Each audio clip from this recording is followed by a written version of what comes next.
Morning. Good morning. How are you? Good, that's good. We've been hearing from people all over the country since last night and this morning. It seems like people have a spring in their step because the president was held accountable for his reckless behavior. No one is above the law, and the Constitution is the supreme law of the land. No one is above the law, and the president has been held accountable.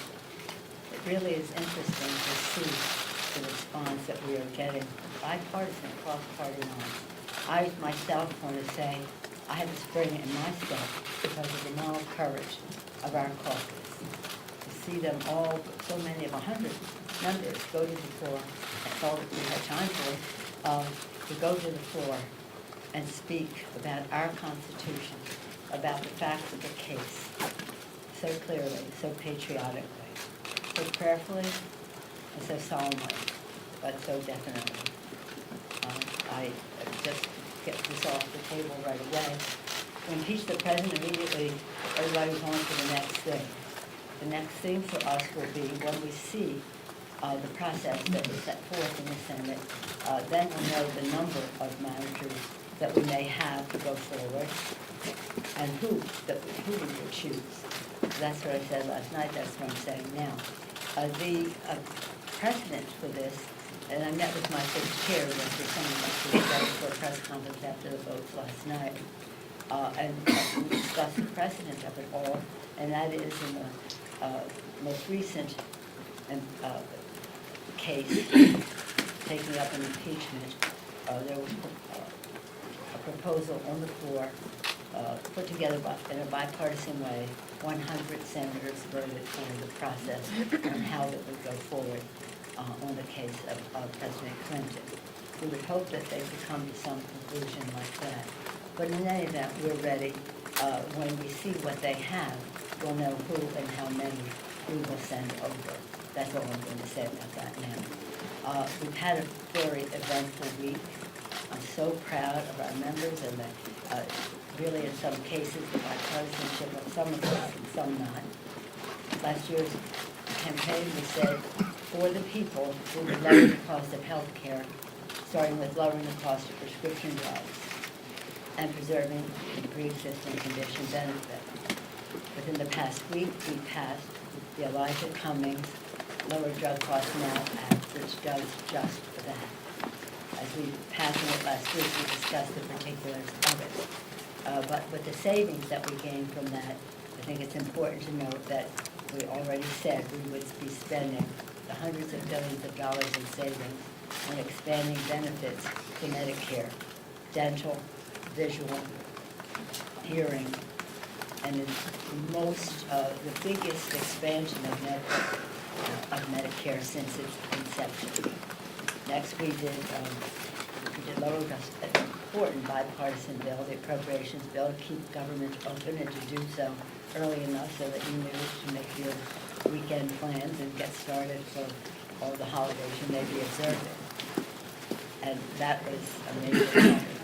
We took constant back and forth, but we ended up, as I have always said, as an appropriator myself, unfortunately, in that culture, left to their own devices, the appropriators can get the job done.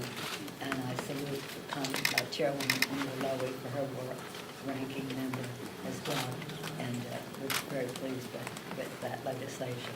I guess I'll take up cloture or something in the Senate pretty soon, and hopefully it will be ordered straight to the President for a signature. Before I leave the subject of impeachment, though, let me commend our sixth chairman, Adam Schiff, Jerry Nadler, Chair of Judiciary, so proud of him, Maxine Motors, Financial Services, Richie Neal, Ways and Means Committee, Elliot Engel, the Foreign Affairs Committee, and also a very important committee, chaired now by Carolyn Maloney, the Government Reform Committee. I said last night, and I say today, while he isn't with us today, physically here, Elijah Cummings is with us in spirit. The foundation he helped lay for justice is with us. And he said, when we're dancing with the angels, what do we know about what we did to keep the Constitution intact? when he said that, it was very prescient. Little did we know that by the time we passed the impeachment resolution, well, the articles of impeachment, that he would be dancing with it. Right now, as we speak, we're debating on the floor the U.S.-Mexico-Canada trade agreement. I hear my colleagues on the floor last night saying, well, if we weren't doing this, we could do Mexico. Well, we are doing Mexico. And the discussion that took some time to convince the administration and the other countries was that we weren't going forward until we had the strongest possible enforcement of the trade agreement as also manifested in the legislation that we'll have on the floor today, implementing legislation. As you've heard me say over and over again, this is about enforcement, the overarching issue. If you can enforce it, it doesn't matter what you put forth. One of the concerns that we had, one were workers' rights, the other pharmaceuticals, and the other the environment. And we made giant progress from, first of all, over the existing NAFTA for sure, but apart from that, big distance between what the administration was proposing to begin with in all of those areas and to where we ended up now going forward. I'm very pleased to have the statement today that went out from the AFL-CIO, from Richard Trumka. He said, "We are proud." He said, "There is no denying that the trade rules in America will now be fair. Working people have created a new standard for future trade negotiations." I think is a template for future trade agreements. Some of my members think, let's not give it that much. Look, we'll see how it goes in the implementation. That means everything. And after that, today, we will do SALT, and that is going to be the state and local taxes the Republicans put on to punish blue states largely.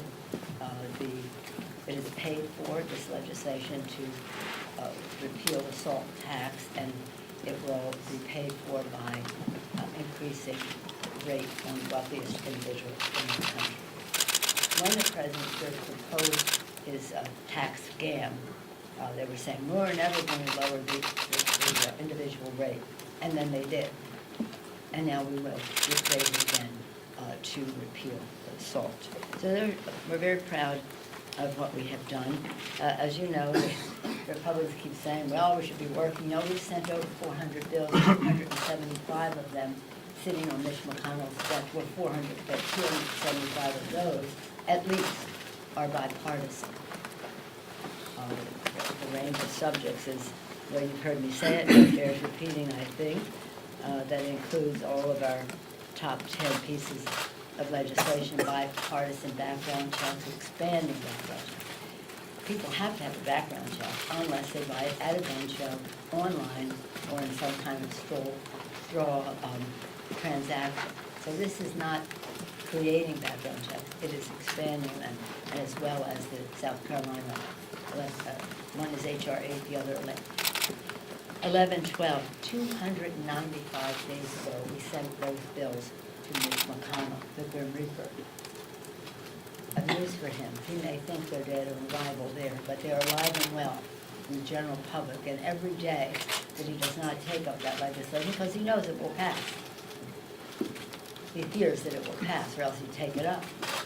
Every day that he does not pass it, 100 people die. Not all of them would, by gun violence, not all of them would be saved by the legislation, but some.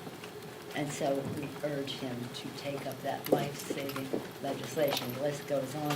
Paycheck fairness, equal pay for equal work, Violence Against Women Act, again about women, the legislation to raise the minimum wage of the 30-some million, 32, 33 million people who will get a pay raise with the increase in the minimum wage.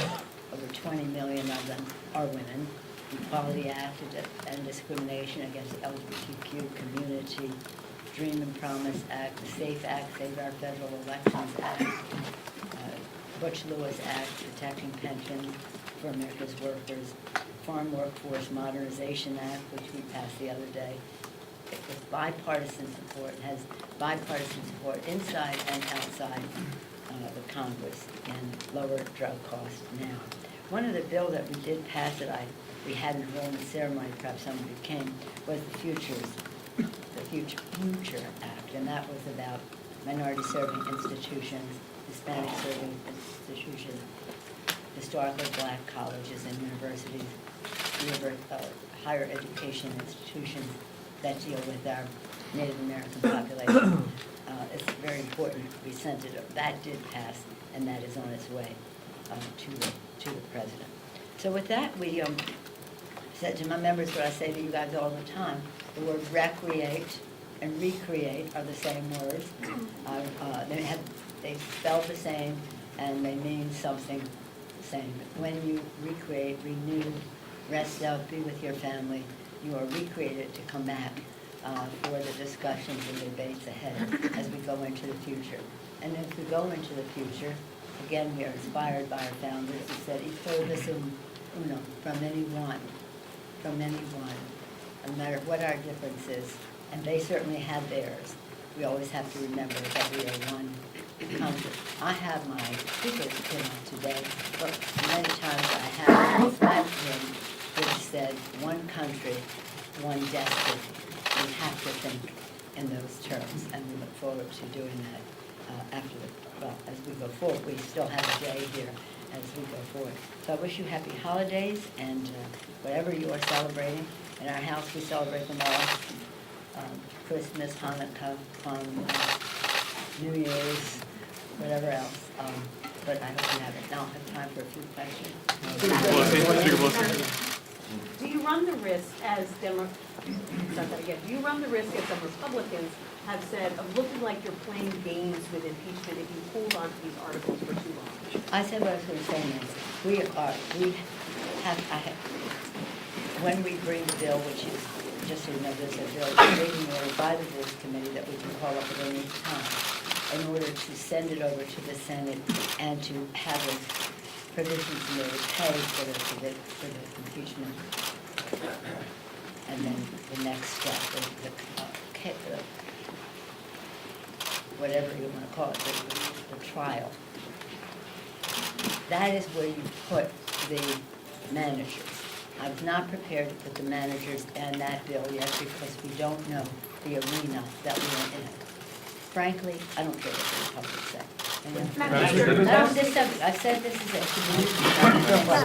Last time you suggested we would see a fair process in the Senate. Well, we'd like to see a fair process, but we'll see what they have, and we'll be ready for whatever it is. Is that the requirement, or need to see a fair process before? We would hope there would be a fair process, just as we hope that they would honor the Constitution. By the way, I saw some, I didn't see it, but I heard some of what Mitch McConnell said today, and it reminded me that our founders, when they wrote the Constitution, they suspected that there could be a rogue president. I don't think they suspected that we would have a rogue president and a rogue leader in the Senate at the same time. Yes. Speaker, to that end, you have talked and criticized Senator McConnell today. Any other questions on any of, anybody will tell them, Mexico trade agreement? Anybody care about that? Jobs for American people, progress in addressing globalism and the issues. Anybody want to talk about the SALT tax that we're passing today, important issues that relate to the economic vitality of our communities? Any other questions? Because I'm not going to answer any more questions. Here's one. Clearly, we understand, when we see what their process is, we will know who and how many we want to send over. But this question Not deals with until then. legislation I'm in not the going to go Senate. there. Yes, sir. On USMCA, one expects the president will campaign how he got rid of the worst trade deal in history and made a better deal. Is that something you want to take credit for, or will you let him do Of course we'll that? take credit for it, because what he proposed did not fill the bill of what he just described. But there are those, and some of you have cared about substance, have in the past asked about whether we would pass that, because it would have what we call collateral benefit to the president.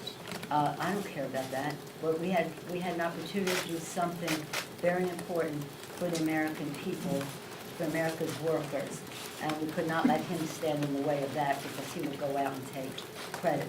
So this isn't about him. It's about American workers. It's about being good neighbors in our hemisphere. And frankly, we weren't going to go down that path until the administration conceded on many of the provisions that they had in the original proposal, which were not acceptable and which were not, as you described, the president would describe it. Yes, Madam sir. Speaker, have you had any conversations with Congressman Van Drew about maybe caucusing No. within the new year? Zero. Do you have any advice for the No, congressman? I know, nothing. Zero. Madam Speaker, President Madam last Speaker. night- That's it, The yes. president last night had some pretty harsh comments about your dear friend Debbie Dale and her late husband. Wondering if you have any reaction. Let us pray. Let us pray for the president. This is, the president clearly is insecure when it comes to statespersons. Whether it was John McCain, think of what he said about John McCain and his supporters just overlooked that. John McCain. Now John Dingell. What the president misunderstands is that cruelty is not wit. Just because he gets a laugh for saying cruel things that he says doesn't mean he's funny. It's not funny at all. It's very sad. Thank you all very much. Happy holidays.